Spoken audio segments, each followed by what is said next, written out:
One of the things that I see a lot with a lot of my patients is that they're struggling to lose weight.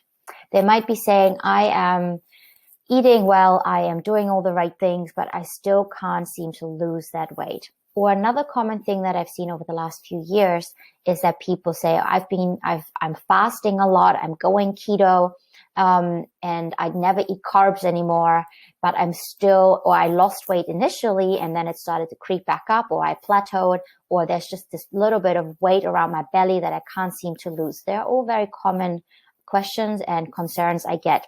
So let's troubleshoot these a little bit. Number one, if weight loss is your goal, protein is your friend. We need protein to satiate us, but to also support our metabolism. It helps our thyroid do its thing. Thyroid hormones, which is what make our metabolism go faster, they're made out of protein. So we need enough protein to make thyroid hormone. Another thing is you need enough protein to get your muscles working properly, to build lean muscle mass so that you actually burn fat while you're resting and to stay strong into older age.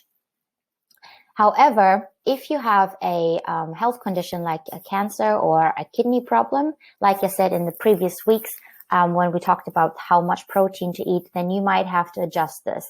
So all of these recommendations are for generally healthy people. If you have specific concerns, please talk to your functional medicine practitioner that knows about these things. And you might be doing this while working with me. So just focus on what I specifically wrote down for you. So if you want to lose weight, you try and aim is to be on the higher end of that daily protein ratio that we talked about, how to calculate your protein every day. And you want to stay on the higher end to really boost your weight loss. Next thing is how to support your thyroid best. So like I just said, the thyroid is really important to increase your metabolism, to get you burning weight and fat. But it also needs a little bit more than just protein. So one of the factors, or a few of the factors, are that to make thyroid hormones work properly, to make the active form of thyroid, we need protein, but also certain minerals and other nutrients. A really important one is iodine, which is found in seaweed mainly. A lot of people are low on it. And also selenium found in Brazil nuts. Zinc mainly found in animal protein foods like oysters and other seafood. And we also need iron to make thyroid hormone, which a lot of women are deficient in or low in. A lot of vegans and vegetarians are often low in. And we also need enough vitamin A, which we mainly find the active form in dairy and butter. So there's a lot of factors that can easily throw your thyroid off. Another thing that is often overlooked by normal medicine, just because of timing and maybe lack of knowledge, is that a lot of people have thyroid antibodies. That means that they have a slight autoimmune response towards their own thyroid. So the thyroid is not doing its job, even though it might be looking fine on the labs. So even if your doctor has tested you for thyroid antibodies, they only flag them if they're really high. But if they're just slightly elevated, they're already making your thyroid not work that well, and then your weight might not be moving at all, even though you're trying your best. So really dial into your thyroid. And there are different videos in this course on how to do that best and how to troubleshoot it. Another thing that's important for your thyroid is to also keep some carbs. So especially over the last few years, keto has become a really big trend, and I'm a big fan actually of intermittent ketosis because it's very anti-aging, anti-inflammatory, healing. However, only if done intermittently. That's where the focus word is. You don't want to stay in a ketosis continuously. There's still a lot of research that needs to be done, so this is all preliminary. But what they think right now is that if you're constantly being in a ketosis, then your thyroid might not be functioning well. And there are other things that we're not going into detail today. But the takeaway message for this video to support your weight loss is that you need some carbs.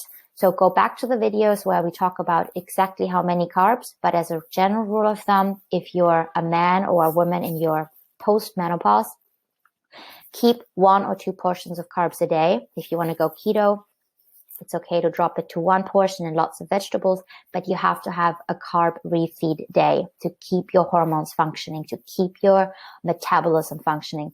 If you are a woman in your reproductive years and you still have your cycle, you want to make sure that you have a little bit more carbs, roughly 2 portions a day during your second part of the cycle and around your ovulation, to get the body to make enough thyroid, to get enough progesterone, and all these things then play into the cycle of not having estrogen dominance and getting your weight to budge.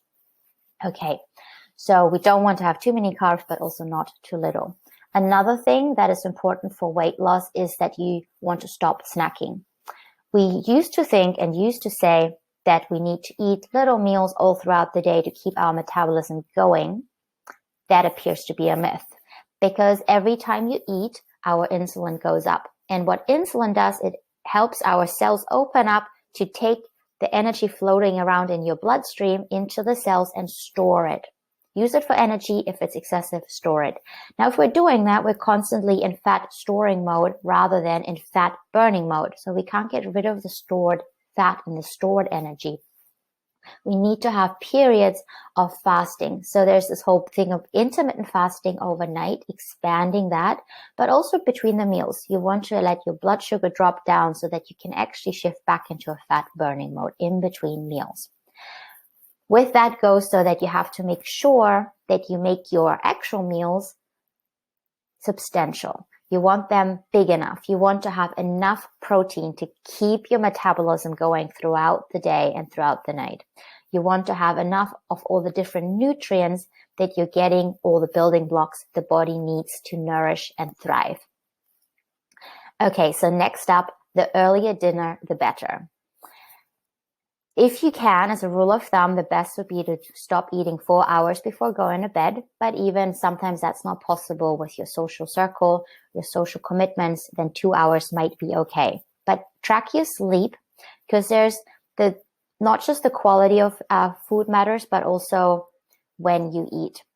And if you're eating the same amount of calories, the same amount of nutrients earlier in the day, so let's say early evening, then it has a completely different effect on your metabolism, on your fat burning, on fat storage than if you eat that late at night just before going to bed, or even get up at night and snack. Also, in addition to that, if you eat late or at night, it will disrupt your sleep. And we've talked about this in other videos. If you don't have enough sleep, if your sleep is disrupted, if it's not a good quality sleep, then the next day you will be slightly insulin resistant, meaning that your body will store more fat. It will especially increase your abdominal fat storage. It will give you more cravings. You will be more craving towards highly palatable foods. So there's lots of different things why you don't want to eat late at night if weight loss is one of your goals, and obviously overall health and anti-aging. Now, if you are already in a healthy category of weight, but you just want to drop it to the lower range of a healthy weight, important, not below that. We don't want to be too low in weight either. That's not good for long-term health either. But just within that healthy range, if you want to drop just a little bit to feel a little bit lighter and leaner, you have a special occasion coming up, or you just generally feel better if you are in the lower end of the healthy range, then you might want to add 2 days a week where you actually count your calories and drop them to below 500 or 600 calories a day. It's also called the 5-2 diet, but still make sure that you stick to all the other rules of how can you best nourish yourself to be healthy long-term. Also, if you're slightly overweight, this might be an easy way to drop your weight faster. However, if you have a history of eating disorders, then this is not the right thing for you, because it might start you up in that cycle of binging, restricting, binging, and that's not what we want. If you have a history of that, please just stay with how can I best nourish myself, and then the weight will drop. Don't worry, you'll get into a really nice, healthy weight. Okay, next up is why stress reduction is so important for weight loss. So weight loss has all these different components to it, like I said before. And one of them is cortisol and our stress. So again, a lot of people say, well, when I'm really stressed short term, if I have a deadline, I'm losing weight and I'm not hungry. But if I'm stressed longer term, I'm starting to get this layer around my belly and I can't seem to lose that weight. Why is this happening? And I start to all of a sudden want to crave food all the time. And there's an explanation for that. And there's a few explanations for that. One of them being our dopamine levels, which are our neurotransmitters in the brain that make us motivated and also satiated. So if we are acutely stressed, dopamine goes up and we don't feel like we need to eat. We also don't need to feel like we need to binge or do anything like that. However, if we're chronically stressed, our prefrontal cortex, which is in the front of the brain, which can help us make conscious decisions, that starts to be shut down.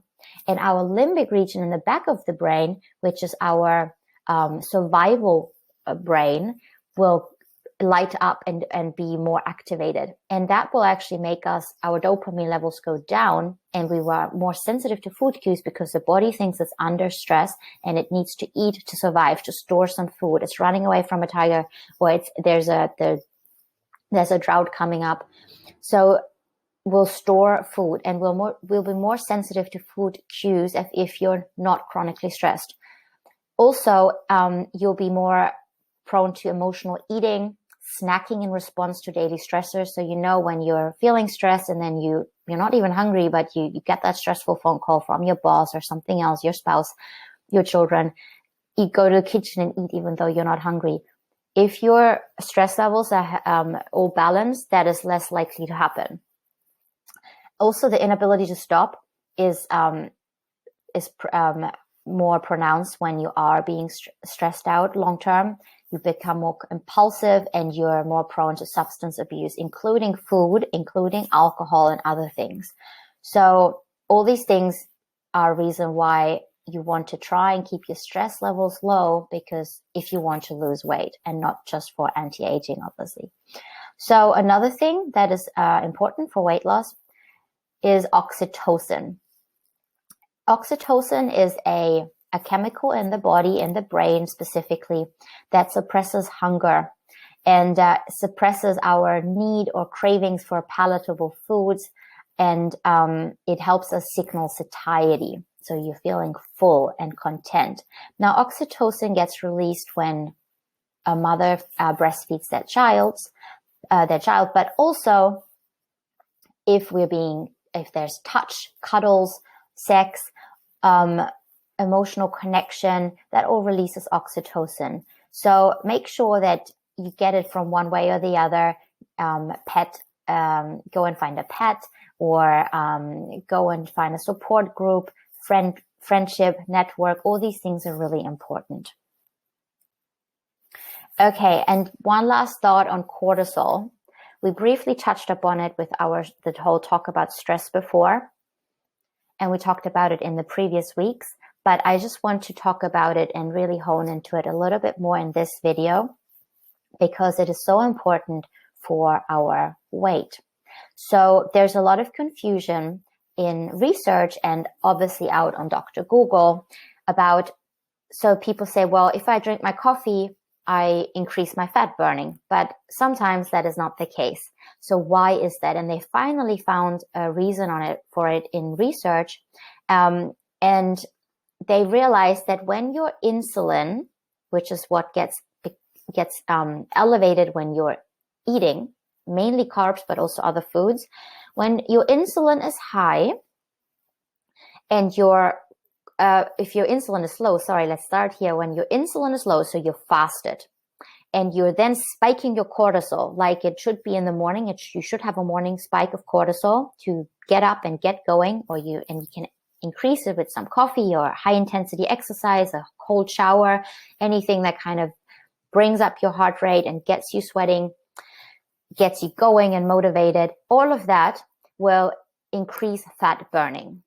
Now, if it's the other way around, if that cortisol goes up when your insulin is also up, and leptin, we won't talk about that too much today.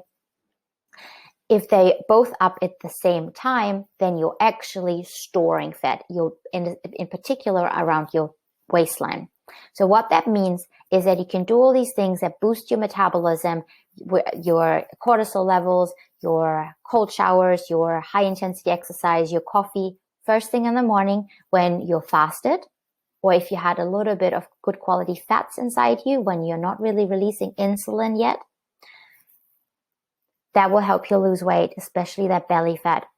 And then later on in the day, when you're eating, you want to make sure that your cortisol drops. You want to do things, you want to avoid your extra 10 coffees. You want to make sure that you do some mindfulness, some belly breathing to let that cortisol go down while your insulin goes up with your meal.